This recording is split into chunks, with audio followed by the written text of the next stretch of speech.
My mother-in-law told me to be quiet, so I read her diary at dinner. Have you ever been silenced in your own home by someone who wasn't even supposed to have the final word there? Ev. It happened one Sunday evening, during what was supposed to be a peaceful family dinner. My mother-in-law looked across the table, smirked, and said, "Stay quiet, dear. Let the grown-ups talk." Froze. For a moment I wanted to shrink into myself. But then I saw it. A little leather-bound book she had left on the kitchen counter earlier. Her diary. I had flipped through it in a moment of curiosity. But now I had an audience. And a reason. So I calmly picked it up, smiled sweetly, and said, "Since I'm not allowed to speak for myself, maybe I'll let your words do the talking." And I read. Loud. Every juicy, judgmental, not meant for public eyes line. Her face. Priceless. But before the roast chicken went cold and the air got thick with tension, let me take you back to the day I realized that silence doesn't always keep the peace, it sometimes just makes space for someone else to control the room. And I was done giving up that space. Part 1. The tension builds. My name is Julia. I'm 32 years old, married to a wonderful man named Ryan. He's the kind of husband who remembers how I take my coffee, who leaves me little notes on bad days, and who always makes me feel seen. But not everyone in his life made me feel that way. From the moment I stepped into his world, there was one person who made it clear I was not truly welcome: his mother, Marion. Marion is a force. Polished, proud, always dressed like she's heading to a charity gala, even if she's just going to the grocery store. And me. I was just the girl. That's what she called me for the first 3 years of my marriage to her son. Not Julia. Not her daughter-in-law. Just the girl. At every family gathering, she found little ways to cut me down. I'd bring a dish to dinner and she'd smile tightly, then whisper to another guest, "She's trying her best." If I spoke up during conversations, she'd talk over me, or worse, she'd correct me mid-sentence as though I were a student in her class.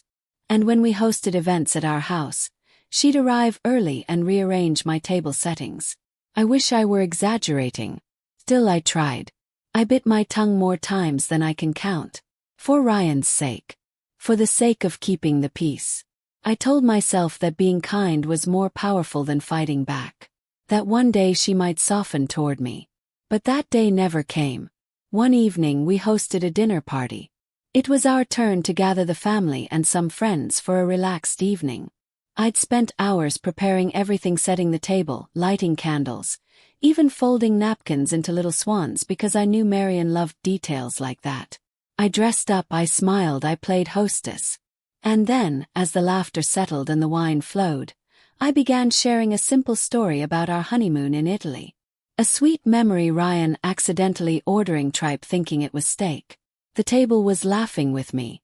That's when Marion interrupted. She put down her glass, tilted her head, and said loud enough for the whole table to hear, "Please be quiet, dear. Let someone with life experience speak." The table fell silent. Froze. My breath caught in my throat as I looked at her, trying to decide if she was joking.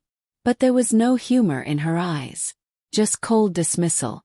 I wanted to disappear. I felt heat rise in my cheeks, my stomach twist. I nodded, offered a tight smile, and excused myself. In the bathroom, I stared at myself in the mirror and let the tears fall, not because of that one moment, but because of every little one that came before it. The accumulation of being overlooked, dismissed, and disrespected. But here's the thing about being silenced: you start to hear your own voice more clearly. Have you ever been shut down like that? By someone who thought they were more important, more experienced, more deserving of the space you were standing in? What did you do? Did you swallow it? Or did you let it transform you? I want to know. Tell me in the comments. 'Cause that night changed something in me. And what happened the next morning? It was no accident. Marion had left behind something she didn't mean to. A small leather-bound book. Her diary. And that's where this story really begins. Part 2. The diary. Have you ever found something so personal, so private, that it felt like crossing a line just to hold it, but something inside you said, "Keep reading"? That was me, standing in my kitchen the morning after that awful dinner. The room was still. The chairs were pushed in.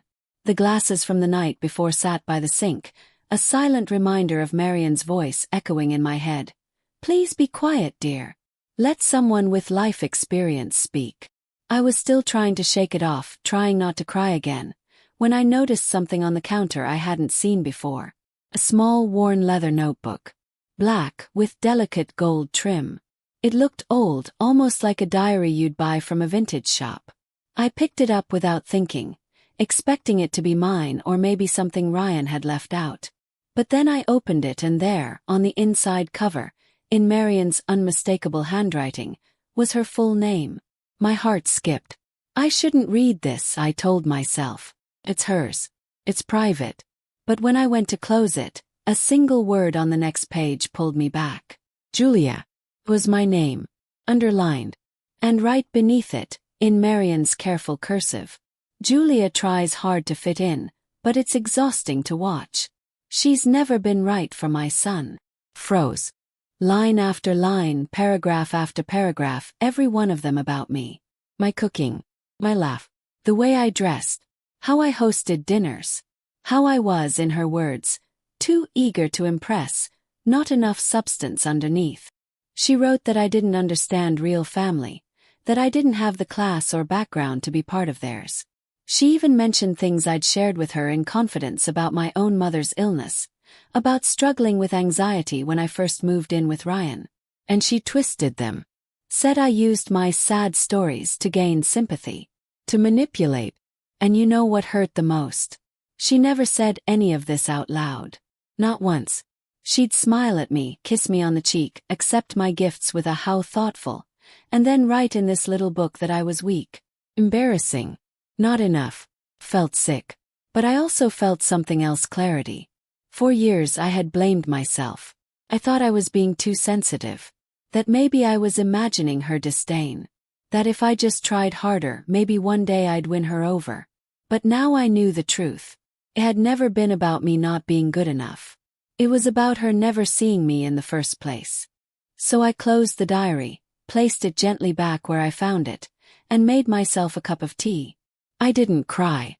I didn't rage. I just sat at the table and thought.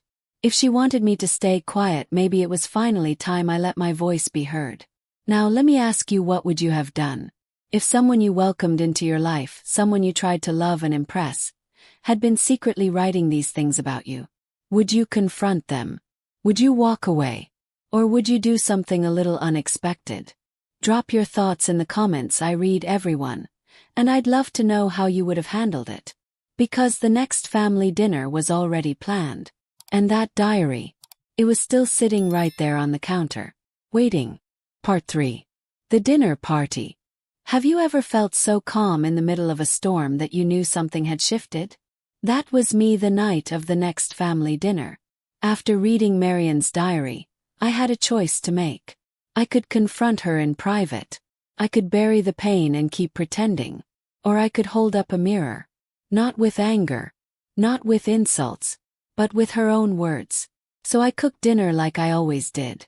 The same herb-roasted chicken. The same napkin folds she once said looked a little amateur. I even lit her favorite candles. But inside I wasn't the same woman. Guests arrived, all smiles and chatter. Ryan's sister brought wine. His uncle made the usual bad jokes. And then Marian swept in like she owned the room. Bullish. Not a hint of the woman who had written such sharp, quiet cruelties about me. She kissed my cheek like nothing had ever happened. Dinner was going smoothly until midway through the main course. I was telling a light story about work when, like clockwork, Marian cut in with a cold smile. Julia dear, maybe let someone else handle the conversation this time. You've had enough airtime. The room chuckled awkwardly. But I didn't flinch. I just smiled and reached down beside my chair. I actually have something I'd love to share, I said gently. Just a short reading. And before anyone could ask what, I placed the small leather-bound diary right next to my plate. The room froze. Marian's smile cracked. Open the book. No drama. No warning. Just 3 passages. The first. Julia is exhausting to be around. She's always trying to please. It's almost pathetic how eager she is for approval. The second, Ryan's ex had more presence, more style, more ambition. I still don't understand why he chose Julia. The third, I don't like aging. I don't like how invisible I've become. Maybe that's why I resent Julia so much. She's still young, still soft around the edges. Closed the book, looked up, and said nothing. You could hear the wind outside. You could hear the silverware pause mid-air. Ryan's cousin coughed into his sleeve. Even the fireplace seemed to quiet down. Marian's face had drained of color. She looked smaller somehow. I didn't yell. I didn't accuse. I didn't shame. I just let the words hang in the air, the truth she never expected to echo back at her. And then I served dessert. Some guests left early. Others lingered, unsure of what to say. Marian didn't speak for the rest of the night. She just sat there, staring at her untouched slice of cake. Ryan looked at me like he was seeing me for the first time. Not as someone who needed defending, but as someone who had finally defended herself. Now I want to ask you, from one heart to another, would you have done what I did? Would you have read those words aloud in front of everyone? Or was that too far? Drop your thoughts below. I read every single one, and I really do want to hear what you would have done in my place. Because what happened after dinner, even I didn't see that coming. And it changed everything. Part 4. The fallout and freedom. Have you ever said something so true, so raw, that the silence that followed echoed louder than any argument ever could? That's exactly what happened after I read aloud from Marian's diary at dinner. No one knew where to look. Forks were mid-air, mouths half open. Even the chandelier seemed to hold its breath. And Marian, who always had something to say, was speechless. She didn't slam her napkin down. She didn't yell or make a scene. Instead, she stood up quietly, gathered her purse with shaky hands, and walked out of our house. The door clicked behind her, but her silence stayed with us. The guests started murmuring, some awkwardly praising the chicken, others pretending nothing had happened. But Ryan just stared at me, his eyes full of questions. Not anger, not confusion, but something softer. Something I hadn't seen in a long time. After everyone left and the kitchen was quiet, he finally spoke. I knew my mom could be tough, he said. But I didn't realize she had that much contempt in her heart. He hesitated, then added, I'm sorry, Julia. I should have protected you. I should have stood up for you more. And in that moment I felt something loosen inside me. I wasn't alone in this anymore. He saw it now clearly, fully. The years of subtle digs, the way she corrected me like I was a child, the way she introduced me to her friends as the girl Ryan married, instead of by my name. That night I didn't cry in the bathroom. I didn't replay the moment over and over in my head like I usually do. I just breathed. And for the first time in years, it felt like I could finally exhale. The next morning my phone buzzed. It was a message from Marian. It read, I'm sorry. I didn't know you felt that way. 7 words. No excuses. No over-explanation. Just that. Now, do I think that one text changed who she is? Well, people like Marian don't rewrite themselves overnight. But here's what did change me. I didn't feel like I needed her to see my worth anymore. I didn't need her approval, her validation, or even her apology. Because when I spoke my truth at that table calmly, honestly, without malice, I gave myself something she never could. Freedom. The kind of freedom that comes when you stop shrinking to make others comfortable. When you choose dignity over drama. When you decide to live in your truth, even if your voice shakes when you speak it. And I want to ask you something from the heart. Have you ever found peace not through revenge, but through truth? Not by screaming, not by walking away in a blaze of fury, but by simply standing in your power and letting that be enough. Tell me your story in the comments. I read every single one. And I promise this is a safe space to be heard. Because here's what I've learned. When someone tells you to be quiet, when they try to diminish you, silence you, make you feel small, the most powerful thing you can do isn't to scream. It's to speak. With clarity, with calm, with courage. And that's exactly what I did. And I'd do it again. Would you? Let me know below. I didn't read the diary to hurt her. I read it because for once I needed to be heard. Sometimes the quietest voices carry the deepest truths, and that night, mine finally echoed. Maybe next time she tells someone to be quiet, she'll pause and remember. Have you ever stood up for yourself in a way no one expected? I'd love to hear your story. Share it in the comments. I read every word. And if this moment touched your heart, please like and subscribe to My Family Tragedy. We share real stories every day, and maybe next time we'll share yours.